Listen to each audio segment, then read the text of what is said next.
nik uste Gabiliaren izena ingurura zabaltzeko, Euskal Herriko hainbat txokotara zabaltzeko azoka eta lehiaketa honek, azken batean Errezi Sagarraren inguruan antolatzen dugun azoka eta lehiaketa honek izugarrizko garrantzi izan duela eta jendearen erantzuna ikusi besterik ez dago, ezta.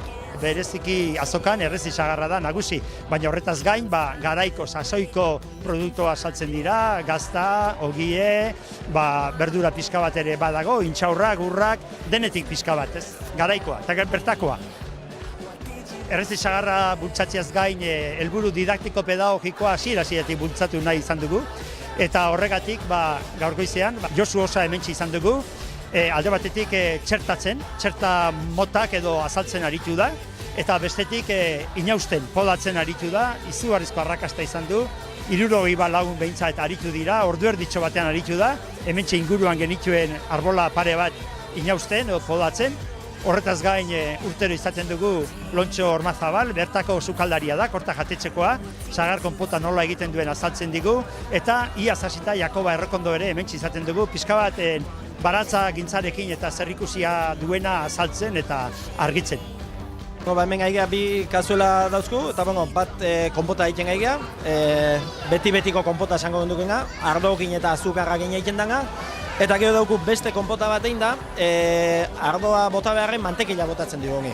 Eta hau pixkat izaten da, beste postre batzuk egiteko, hojalre batzuk horrein atzeko, eta ibiltzen dut, eta zerbait diferentea egiteatik. Bai, pixkat, lehengo jende, konpotan ezagutzen du, baina guaingo gazte, asko galduta dau pixkat, eta gero, eunen bertan, usai pixkat zabaldu zala.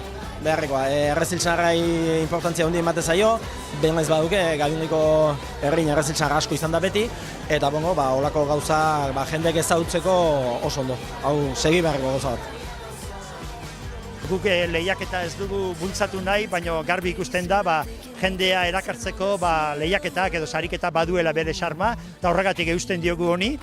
Lehiaketa nagusia jakina Errezi Sagarrarena da, 9 herritarrek hartu dute aurten parte. Aurten sagarruzta ez da ona izan, oso sagar gutxi izan da, iazkoa gehiagizkoa izan zen, da ondorioz sagarrondoak nekatuta zauden, da udaberria oso guztia beraz 9 izan dira, ohiko izaten da 13-14 parte hartzea. Horretaz gain sagar goxo lehiaketa egiten dugu urtero, arrakasta handia izan du, 16 lagunek parte hartu dute eta hor sari bat banatzen da. Errezi Sagar lehiaketan lehen ez dut esan eta 3 sari banatzen dira. Eta horretaz gain, eta badira urte batzuk, Goierri beheko ezti lehiaketa ere bertan antolatzen da eta 8 erlezainek hartu omen dute parte edo. Poza ematen du, gainea urte guztien emaitza da. Azkenen guretzako niretzako behintzat hobi bada eta gustu egiten zaigu lan egitea. Eta gaina herrian horrelako arrakastata gogoa nola daukagun, hau aurrera ateratzeko, hau da emaitza. Zaintzak hasi barrezuk lehenengo negu parte horretan eta hasi barria sarrai pixka bat egurrak eta tratatzen eta kimatzen noski. Eta ondoren, sarrorek sarrone alea ematen duen, ni behintzat trataera bat ematen diet, baina hortik aurrea ez dut zer gehiago botatzen.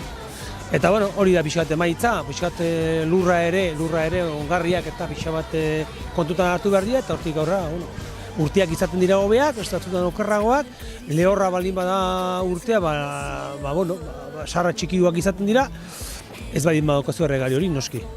Baina, azken baten zaintza da, gainen egotea da, besterik ez.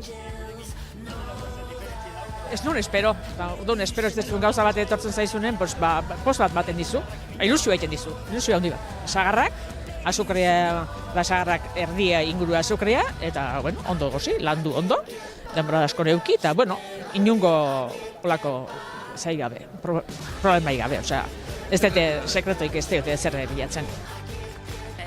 Egiten dan lanan kompensazio hori, nire senarra da erlezaina eta ni lagundu egiten dio pixkat eta hor moldatzen geha biok. Hori landu erlek egiten du eta guk hori pixka aldan txukunena eta bere txukun ibili behar da oso, porque asko zehatzen du txukun ibiltzea. Eta gero saborea eta hori, hala tokau.